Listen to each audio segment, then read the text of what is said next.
Welcome to Fiber Envy, a podcast highlighting non-binary fiber artists in a world that primarily thinks of fiber arts as feminine crafts and always seems happy when there are men in it, but forgets about the non-binary individuals. Today on our podcast, I'm interviewing Grayson. Welcome, Grayson. Hi, it's nice to be here. I'm so glad that you were able to make it. I'm sorry for the interruption on the last recording. Oh, it's fine. So first, we'll just cover a few basic demographics.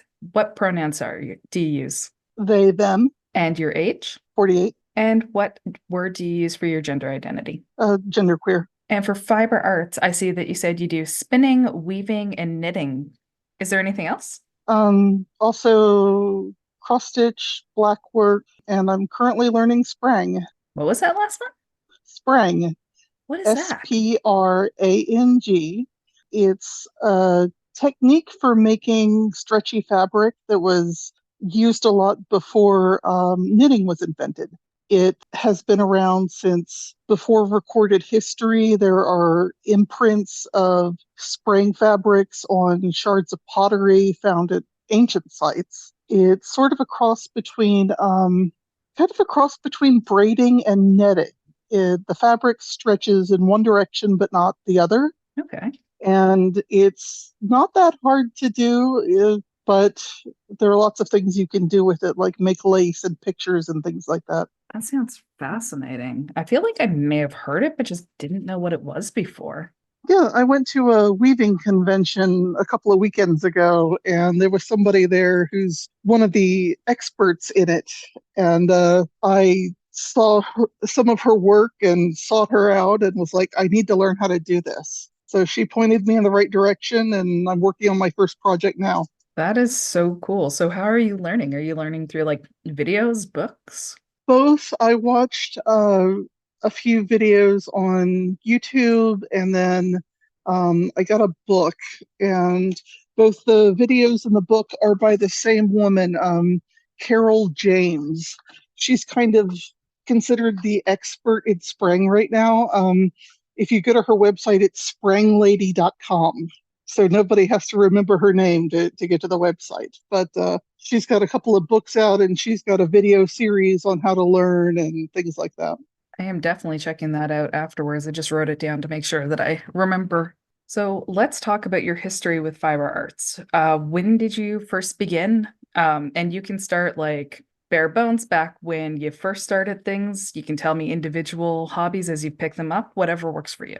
Okay, well, as a child, I was always fascinated by the old ways of doing things. I think I was 5 or 6 when I first started reading the Little House on the Prairie books. And I got just completely fascinated by it. I think I must have been 7 or 8. Fisher Price made a weaving loom, and I got that for Christmas one year. Where we lived in Indiana, there was one of those reenactment places called Connor Prairie, and we would go on school trips, and I just watched the woman with the spinning wheel for as long as they'd let me stand there.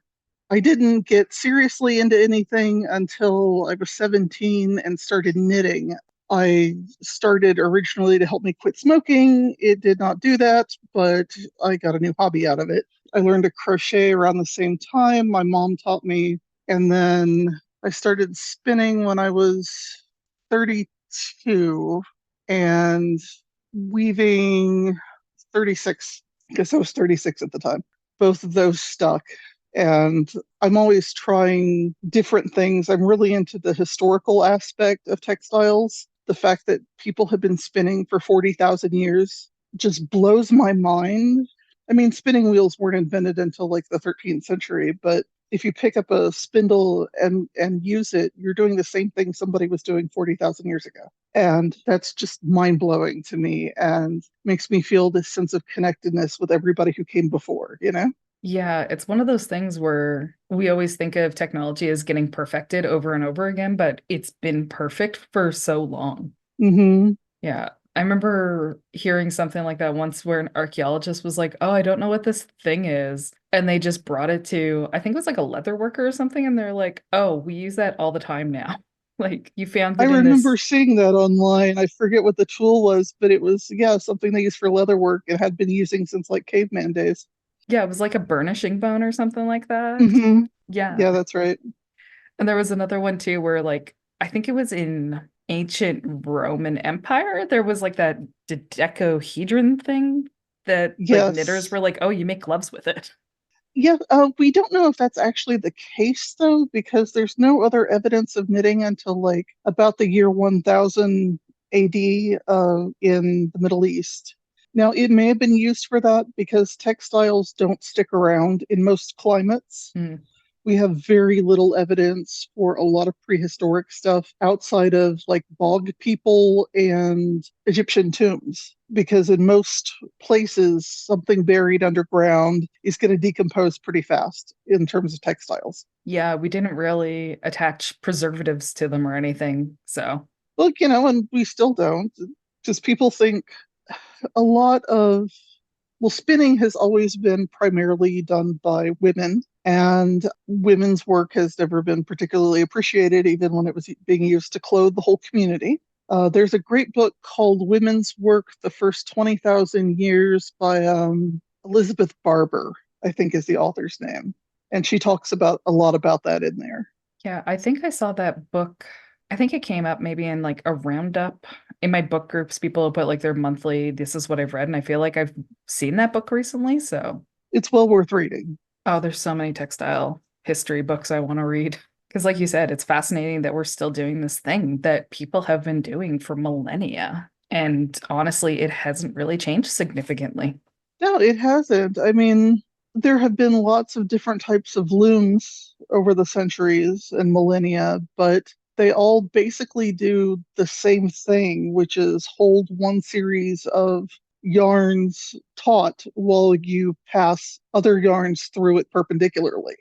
And that's what weaving is, whether you're doing it on a basic frame loom or doing something on what's called a Dobby loom, which is computer run.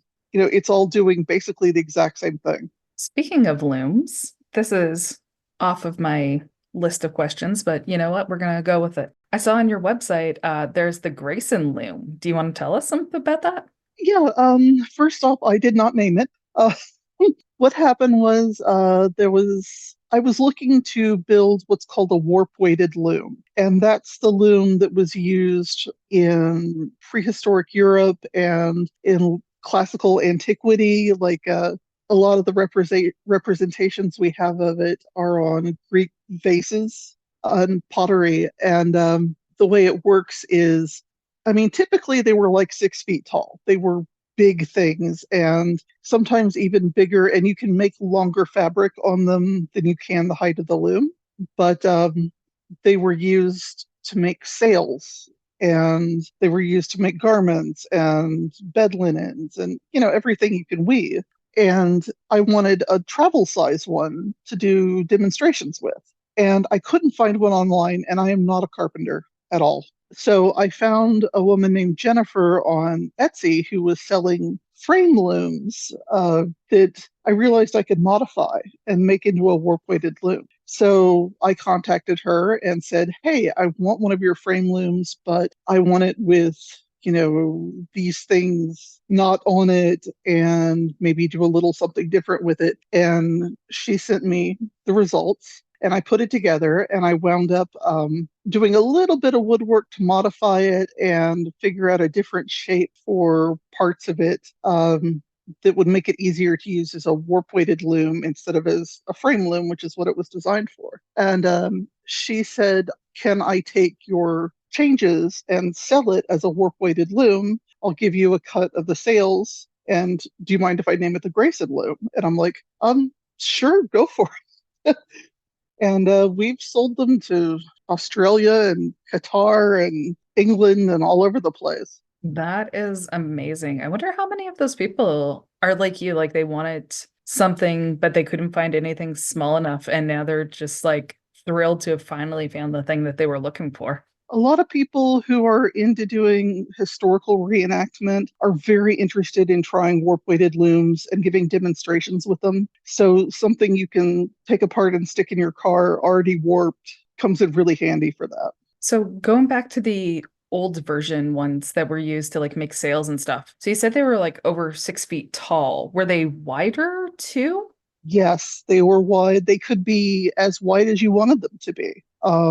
And they would make sails out of them. And the way they worked was there would be multiple weavers working on it. So picture a bunch of women, because it was always women working on these things. Primarily, at least that's what we have the evidence of. Picture a freestanding loom that's like, I don't know, 12 feet wide to make a sail. And the shuttle, which is what does the actual weaving that has the yarn on it, would be passed down from woman to woman across the row to do one row of weaving. And then you'd change what's called the shed, which is what threads are going over and under, and then they'd pass it back down. So you can make any size piece of fabric with this technique. And they did make like boat sails and stuff out of one piece so they wouldn't have any seams, which made them stronger. Okay, that's what I was wondering if they were, your average size width and they sewed it all together, if they were making it in one. So, yeah, if they could make that one huge sheet, that would be amazing. Mhm. Yeah, that's what they were doing. And at the top of a warp weighted loom, there's a bar that you can roll the fabric onto. So you can make the length of the fabric as long as you want and just keep rolling it up as you work. That sounds really cool. Like just being able to just continue and basically have this relay race version of warping and stuff, passing the shuttle back and forth. Wait, not warping, wefting. Weaving. Weaving is the actual passing the shuttle back and forth. Warping is where you're tying the part on at the beginning that makes the tension. Okay, yeah. So the warp is the up and down and the weft is the left and right. Yes. Okay. I saw some trick to, I can't remember what the one was for warping, but wefting was something like you weave weft to white. Like, Oh, that's yeah, terrible. I like it. just some terrible pun. But if it works. Hmm.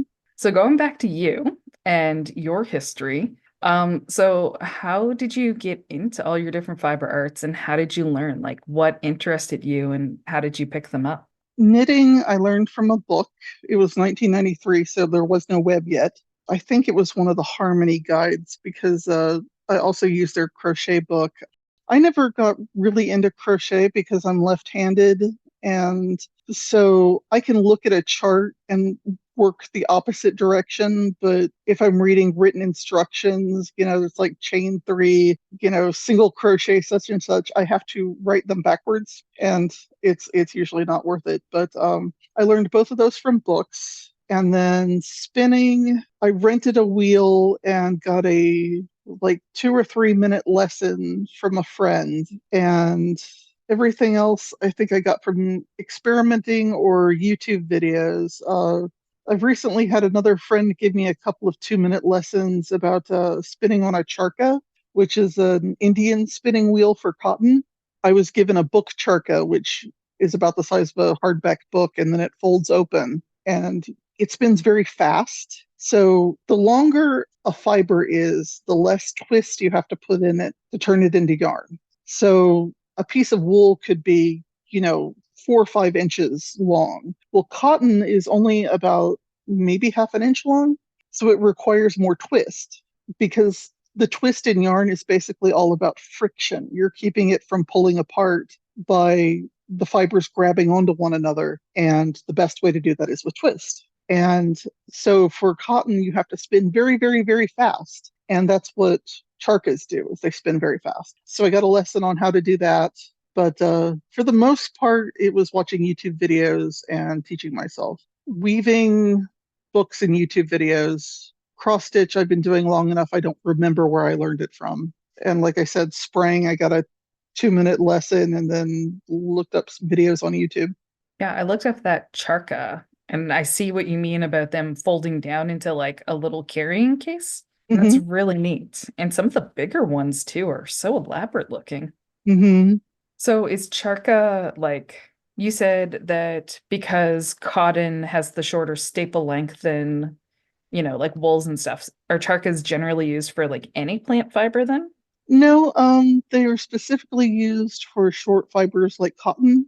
Okay. Um, it was invented for cotton.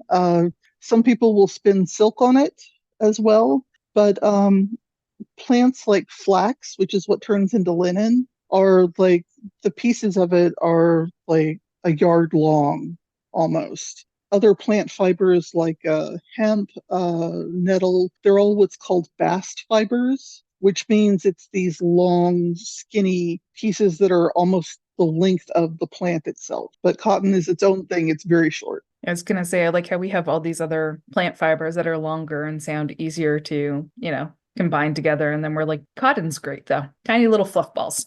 Well, if you think about it, bast fibers were some of the first things we ever spun. And it's amazing that we figure that out really fast because, well, comparatively fast, because there's like 6 steps in getting a bast fiber ready for spinning. And it includes rotting off the outside of the plant and what's called breaking, where you basically beat it up to make it soft. And there are all these very physical steps involved. And the fact that people figured that out way before we had usable animal fibers, because like wild sheep, their wool is pretty much useless for spinning because they have a lot of what's called kemp, which is rough outer hairs. Sheep were had to be bred to make their wool usable for clothing. And that goes for a lot of the animals we use fiber from. So we were using plant fibers first, but there was so much processing involved to get it to the point where it was usable. I just find that fascinating.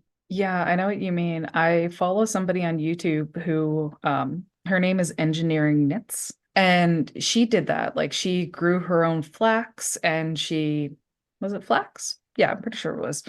She grew it all herself. She also like collected some wild stuff from her parents' place and then went through the whole process of like retting off the stuff and then building a breaker and all this kind of stuff. And Mhm. then like brushing it through the board with the nails and then eventually Yes, using her sketching.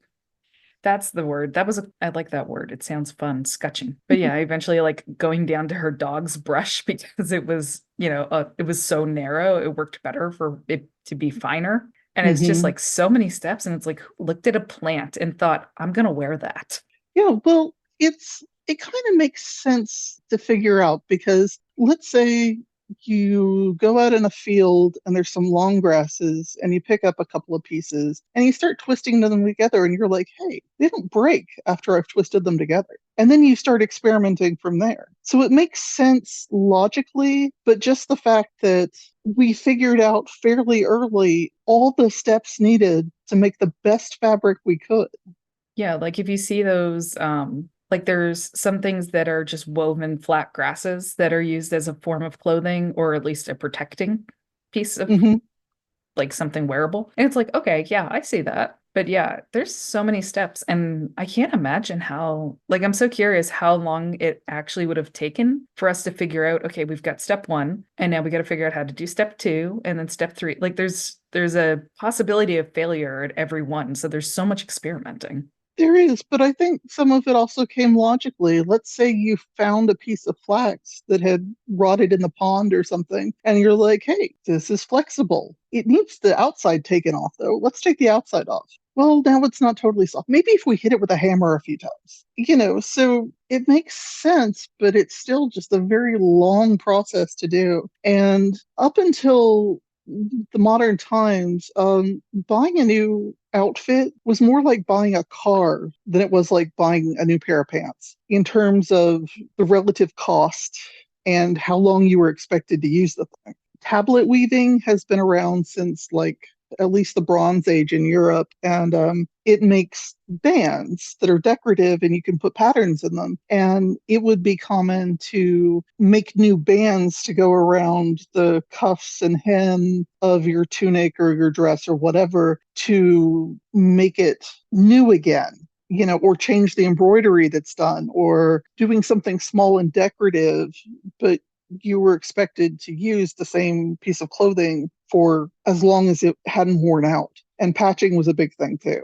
Yeah, like anytime I've read any books that talk about people going somewhere and it's like historical fiction or something, they're like, oh, I brought my 3 dresses and 2 ribbons, and that was that. And it's like, you're gone for a month. Yeah, typically, I know a little bit about fashion from doing medieval reenactment. I'm not like crazy into knowing, what sleeves were worn with what tunic or whatever, but I do know that for a lot of cultures, you'd wear linen undergarments or cotton undergarments. It was usually linen in Europe. Cotton wasn't brought in until like the 17th century, I'm wanting to say. I could be wrong. But you wouldn't wash your outer clothes very often. You'd like dab off stains and stuff, but all your sweat would be going into those linen undergarments, and those you could boil and you didn't have to worry about them being wrinkled or anything because nobody ever saw them. Yeah, it's kind of like how we don't wash our coat as frequently as we wash our t-shirts, right? Exactly. Yeah. So gonna come back to you. So I'm gonna ask what, and this is probably gonna be a long question, a long answer. That's fine. What's your favorite thing about the media that you partake in? Like I said, the connection to the past always feels really good. Plus, most of what I do, I find very relaxing. I can get creative and it's artistically satisfying as well as giving me something I can do that unless I'm using my floor loom, I can do it curled up in my recliner with a cat nearby and maybe listening to a podcast, or I can do it out like with knitting, I can do it out being social. But just having something comforting to do with my hands is a lot of why I do knitting and spinning. Yeah, I completely get that. We've unfortunately lost all of our cats now, but it would be so nice to just sit there and there's like a kitty in your lap or curled up beside you while you work away, just having a nice relaxed evening with their little soft purrs. My 110-pound lap dog tries to do that, and I'm like, oh, I can't do anything, bud. You're sitting on me, and you're as tall as me. I've got two cats and I've had them since they were like 9 weeks old, and somehow they're not interested in eating yarn or fiber. They will play with it if they see it moving fast. Like, for example, when I'm measuring out a warp on my warping mill, thin yarn is just flying off the cone, and they think that's the coolest thing ever, and they will chase that. But if I'm sitting there knitting, or if I'm spinning, they won't bother it. They'll lay on my hands so that I stop and pay more attention to them. But they don't chase the yarn, which is a very good thing. I've got a friend who pretty much gave up fiber arts entirely after she adopted a couple of cats that thought yarn was food. And after a couple trips to the vet, she gave up.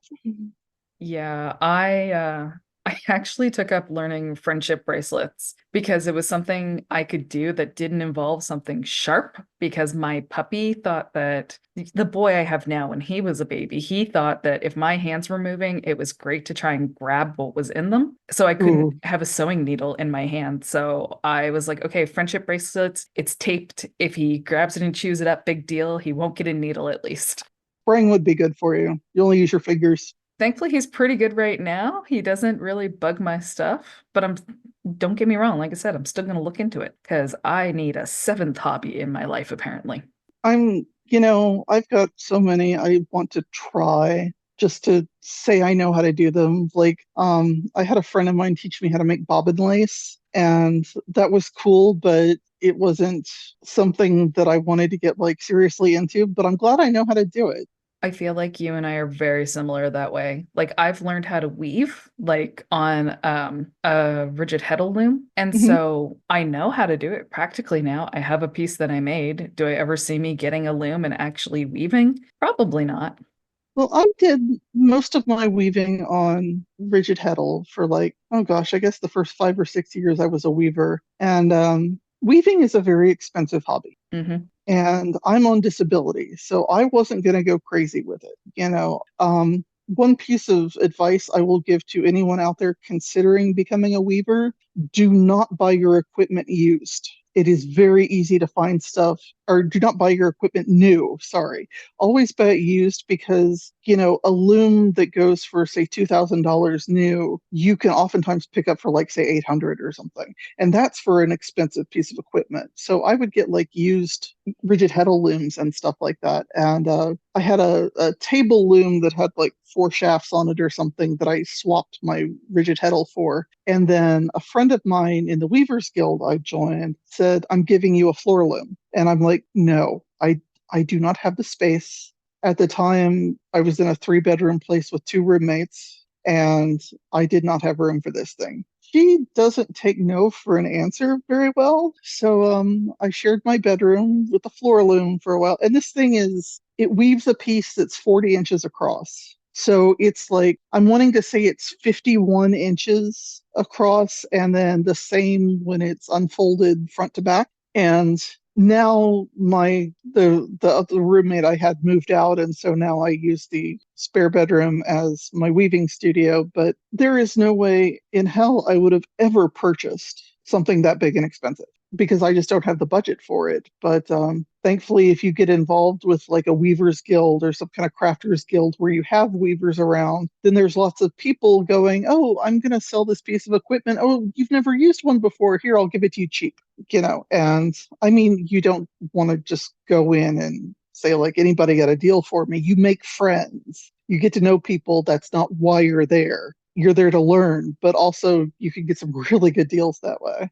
Yeah, that's fair. I've looked at the nearest weaving guild to me is 50-minute drive away or so, because I live very rural. But yeah, on their website, one of the pages was like people who had their weaving materials up, like their equipment and stuff up for sale. So you could Hmm. just go and see that it was posted there. And yeah, I know recently I saw one on like Facebook Marketplace too in the area for, I want to say it was like 700. And I was just kind of tempted.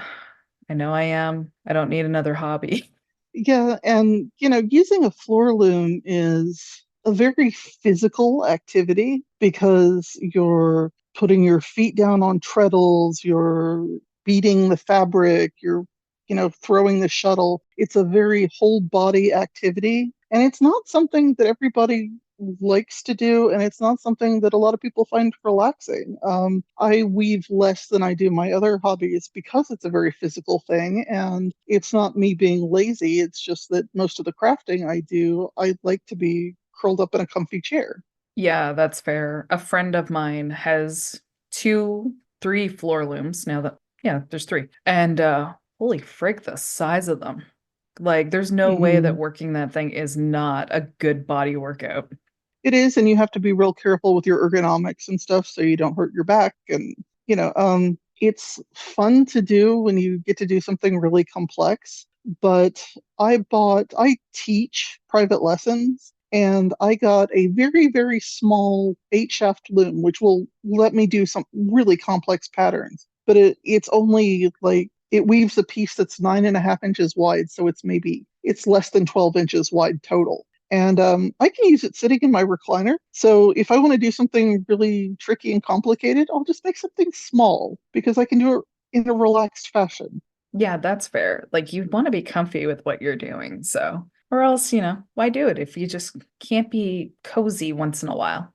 Yeah, I mean, I'm glad I have the floor loom. I've made some fun things on it, like clothing, and like currently I've got some placemats on there that were supposed to be done for the Christmas before last, to give you an idea as to how often I use this thing. But I've made some fun things on it, and I'm glad I have it, but I'm glad I didn't buy it.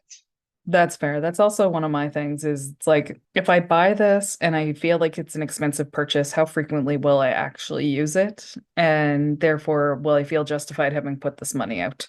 One of the nice things about buying used equipment is that typically you can sell it for what you paid for it because something like a loom or a spinning wheel is built to last generations.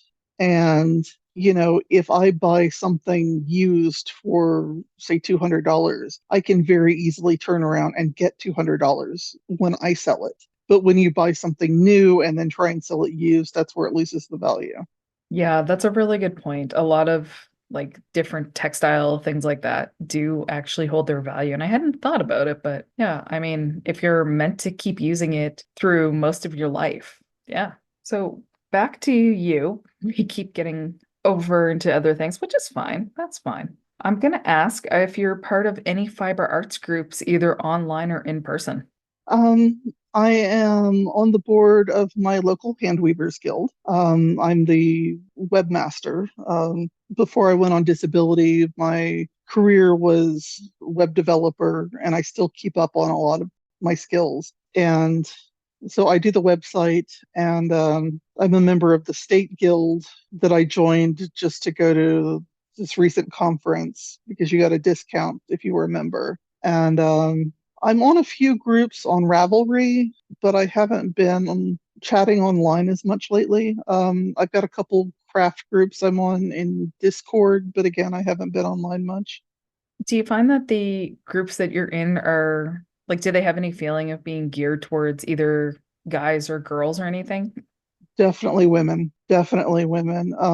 I'm the only person in the Weavers Guild, and we've got, I don't know, 40 something members at this point. I'm the only one who does not identify as female, which when I joined, I was like, I'm going to just stay in the closet because I didn't want to get into it and be treated differently. Well, I got to know people well enough that I started friending a few of them on Facebook. And all my Facebook posts are friends only, and the people I'm friends with on Facebook I've known for many years for the most part. So I wound up getting to know a couple of the women in the guild well enough that I friended them on Facebook, and I will talk about my gender there. So I know it's been a subject that has come up because last year they decided to put pronouns in the member directory, and I know they did that because of me, because I'm the only person who has something different than she. And I appreciate the fact that they did that. Some of them will use they for me, some use she, but there was another group I joined that I won't say who it was, but I did at the first meeting when I was asked to, say who I was and everything, I did bring up my pronouns. And I got treated differently for it. And it was very unpleasant. And, you know, people will do this thing, and I'm sure you've experienced it too, where they'll be like, and then, Grayson, she, they, oh my God, I'm so sorry. I'm doing that because of this reason. And, I didn't mean to script, but they make such a big deal out of it. And I finally stopped going to meetings. I got sick of it, even though it was a hobby I was interested in. Yeah, I don't blame you. And I do know exactly what you mean when people make it more about their apology than just fixing what they said. Yeah, it doesn't bother me when people say she, sorry, they, and then go on with what they were talking about and don't make a big deal out of it. But when it becomes this huge deal, that's like, I volunteered for a group that it was nothing related to textiles, but I was in this group and I talked to the director about the fact that one of the members was actually calling me a woman, even though I had come out when I first met them. And he got up at the middle of the staff meeting and said, Grayson, we are so sorry this has happened. We'll get somebody in to train everybody. Do you have anything you would like the training to go? I never went back. I walked out of that meeting. I just went, no, I'm sure the training's fine. And then I never went back. Um, I so, don't blame you. That's embarrassing. it was horrible. And, thankfully my guild members haven't done anything like that. But that's why I originally planned to stay in the closet with them because I didn't want to be treated like that. That's completely fair. Yeah. I've even seen some people go over the top apologizing. Like my last dog was a black lab cross. So, she's mostly black, which I think leads to some people thinking she's a boy. And then she had a blue leash, which I've literally been asked, why does your girl dog have a blue leash? And I'm like, my dog has a cheap leash and she's Oh my God, colorblind. cis people. Yeah. And so like a lot of people would call her a boy or say he, and I'm like, oh, Punk's a girl, like, whatever. Or I just wouldn't even correct them. I'd just be like, yeah, she's really cute or whatever. And people would get so worked up about it. And I used to tell them that like Punk doesn't care what pronouns you use. And then I felt like that was dismissive. And I didn't want people to like apply that to people. So I just started telling them that Punk accepts all pronouns. Well, she doesn't care as long as you're nice to her and pet her. So I'm sorry you had to deal with that. I'm glad that your current group is like chill and also started the pronoun thing without actively talking to you about it. That's the I better option. know. Just do it. It was wonderful. Yeah, like it sounds like somebody took the time to be like, well, what can we do to be more inclusive then? Hmm. And didn't drag you into the story. Yeah, I appreciated that. Okay, next question. Well, you've already mentioned some of the things you liked about the group that you're in. Is there anything else you want to talk about that you enjoy? I don't know. That's a very open question. Do you mean like enjoy in terms of being a member of something? Yeah, like the kind of things that keep you there. Oh, everybody who knows something about an aspect of whatever craft they're involved with. Because we've got people who don't weave. We've got like quilters and embroiderers and knitters and stuff. But pretty much everybody in the group, if I go to them and say, "Hey, I'm stuck on this project I'm doing. How do you do this thing?" They'll take the time to show me or explain to me or tell me, "You need to go look at this video or read this book." And even though I'm a production spinner, as in I sell my work, I still learned a tip from somebody just a couple of weekends ago on how to handle a particular thing. And the fact that I can always learn from these women, it makes me so happy. And some of them have been in the guild since it started back in like 76. We've got a couple people who've been around that long. And then we've been getting a lot of new people lately. And so we have lots of different ages and levels of experience. And I teach a monthly beginners group, and we get new people that way. But I love passing on the knowledge I've got to others as well. So yeah, I enjoy the learning and teaching aspects a lot.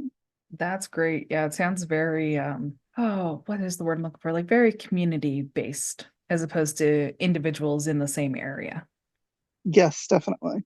That's wonderful. So, next question. Do you use your art to express yourself in regards to your gender at all? Not really, unless you're talking about I'll wear things of that are designed for multiple genders. So like I'm like that with clothes too. Right now I'm wearing so-called men's shirt and women's shorts. And I mix things up like that.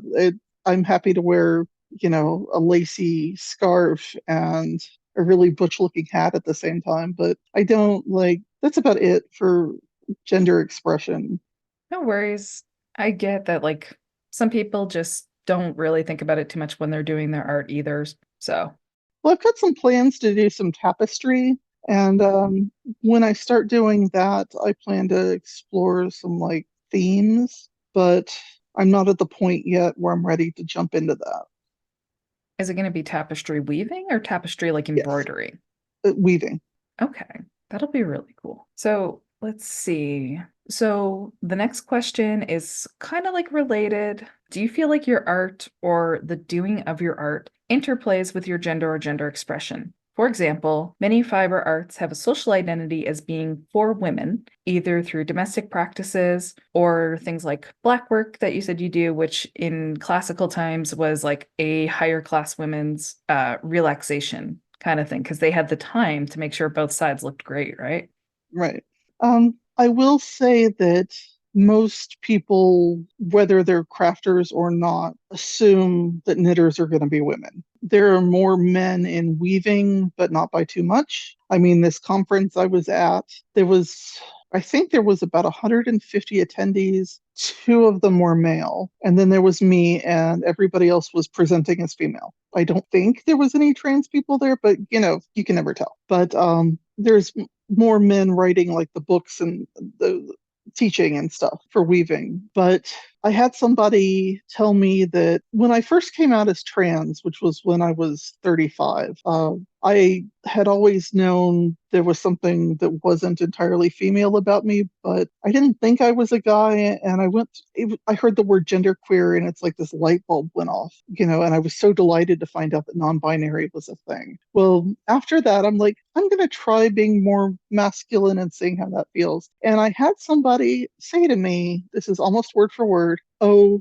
I knew you couldn't be a man because you knit." And I know What bullshit. there's this real stereotype. I'm friends Oh, with a couple of cis male knitters who happen to be gay, and they've both experienced a good deal of prejudice from everybody assuming they don't know what they're doing because they're not women and women are the knitters. they're shopping for their wife. Right, exactly. So there's a huge amount of sexism in fiber art. And I haven't gotten too much crap because I am female-ish looking. I look kind of butch lesbian-ish because, I'm 6 feet tall. And until you hear me talk, you're not always sure exactly what I am. But because I am female-ish, I am acceptable as a knitter. Whereas if I were to go on tea and grew a beard, I would get the same prejudice as the cis guys I know.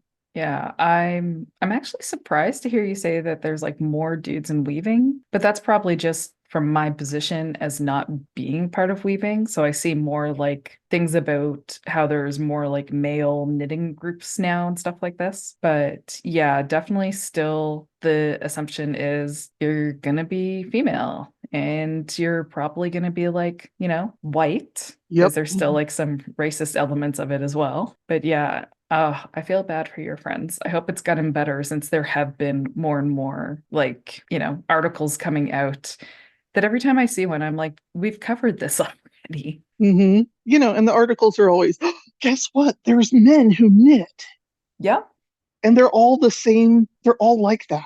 they're always amazed. And it's like, I could probably find 5 articles in the last 2 years about the same thing. Mhm. Yeah, the one that did surprise me was seeing that like some prison down in the States had a knitting group for men and like how it was helping them with, things like being in the moment and calming down and stuff because you're working with your hands and you have to pay attention to what you're doing. And, it's the meditative movement and stuff. And I was like, didn't think about it. That's great. Makes sense. So the things that you make, what inspires you to make them or just making anything in general?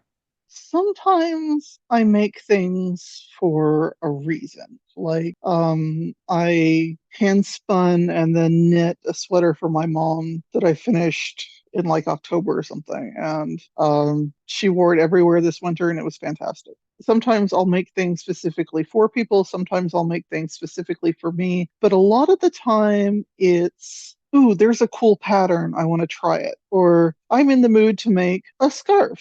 Let's find a pattern and a yarn that go with it in my stash. And I'm trying really hard not to buy yarn or fiber right now. But like the scarf I'm working on right now, I started earlier today. I went looking online for a pattern and a yarn, or I looked for a pattern that would fit the yarn I picked at random out of my stash. I don't wear a lot of what I make.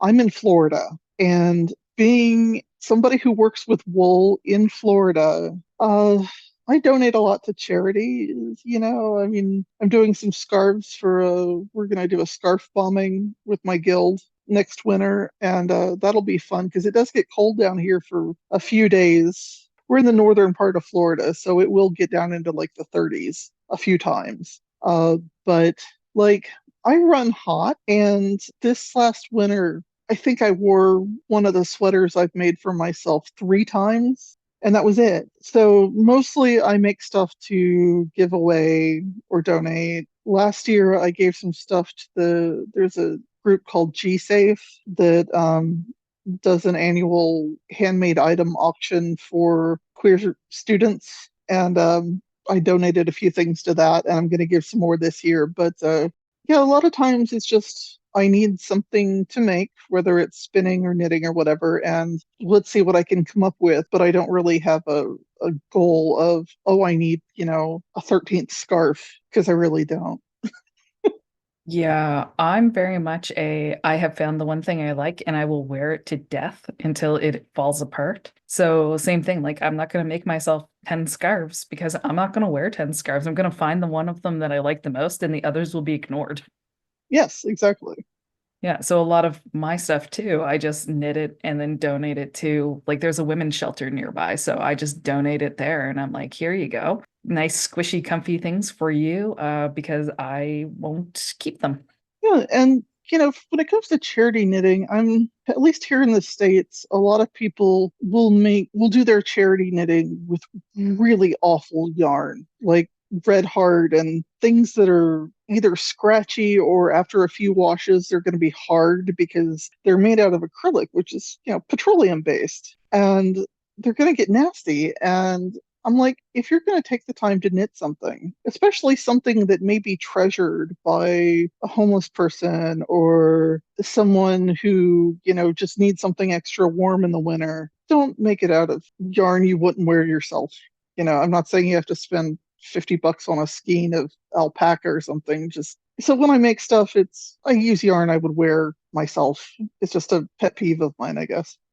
No, I completely understand what you mean there. I do that, but also don't because I try to at least get colors that I don't like because I'm like, not everybody's going to be interested in the colors I like. So I try to get things that I don't really care for so that there's like a variety of personal taste.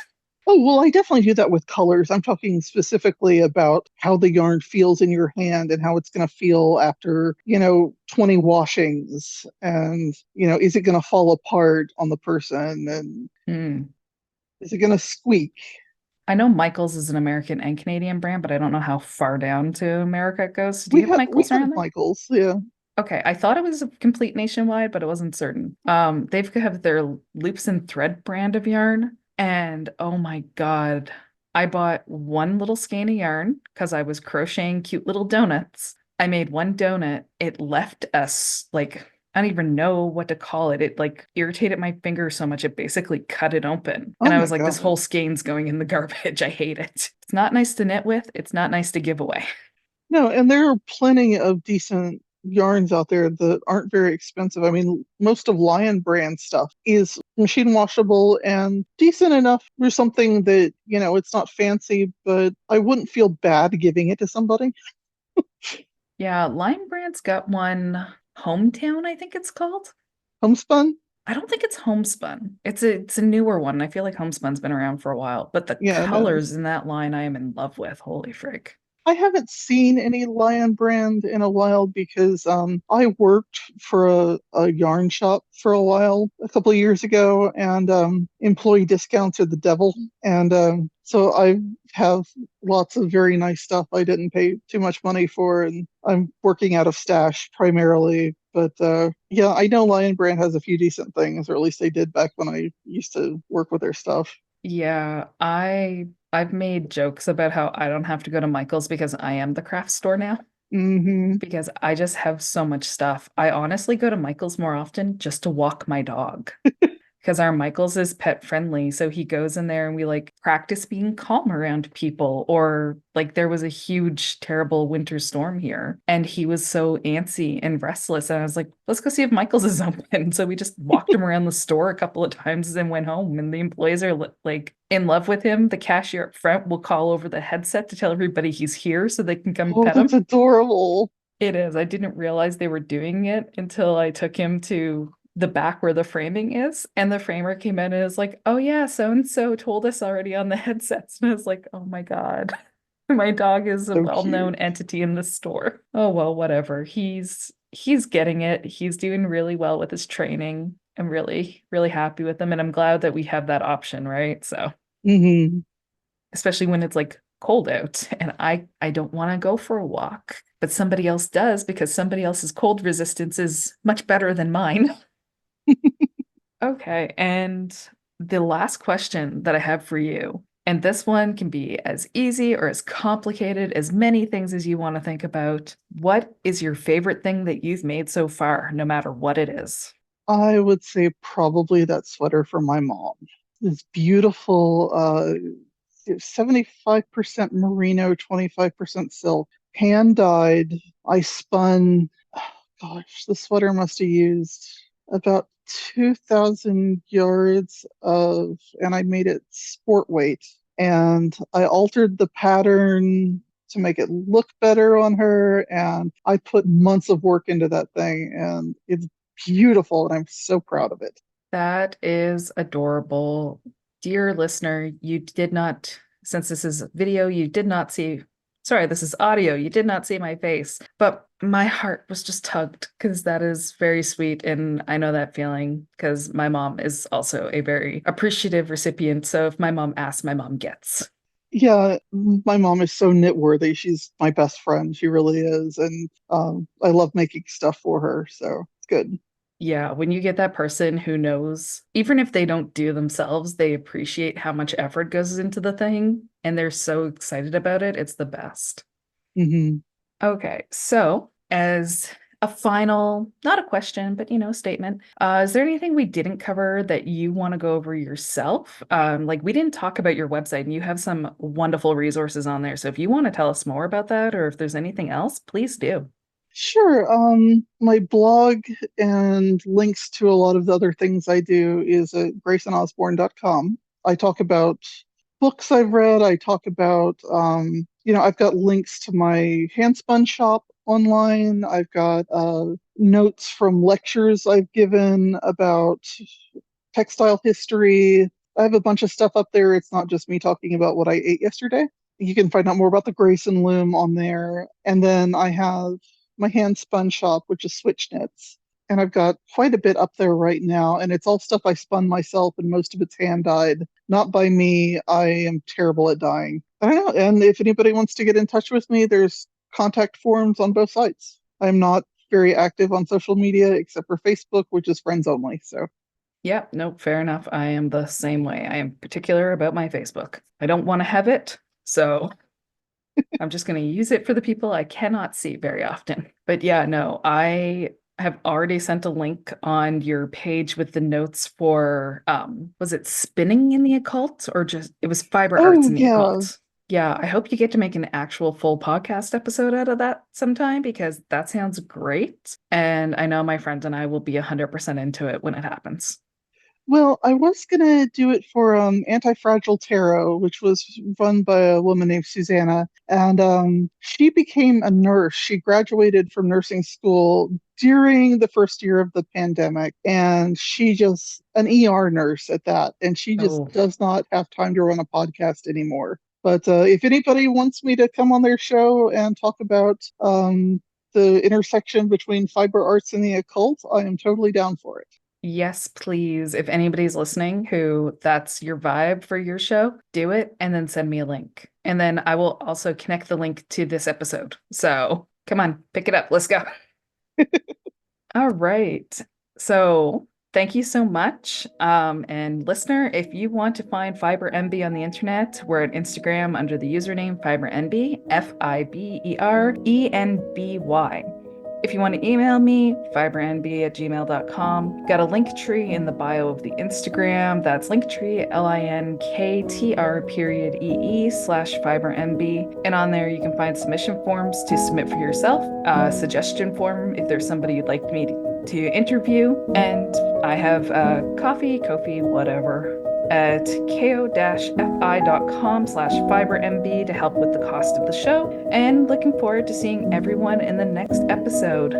Thanks so much for being on here, Grayson. Thank you. This was fun.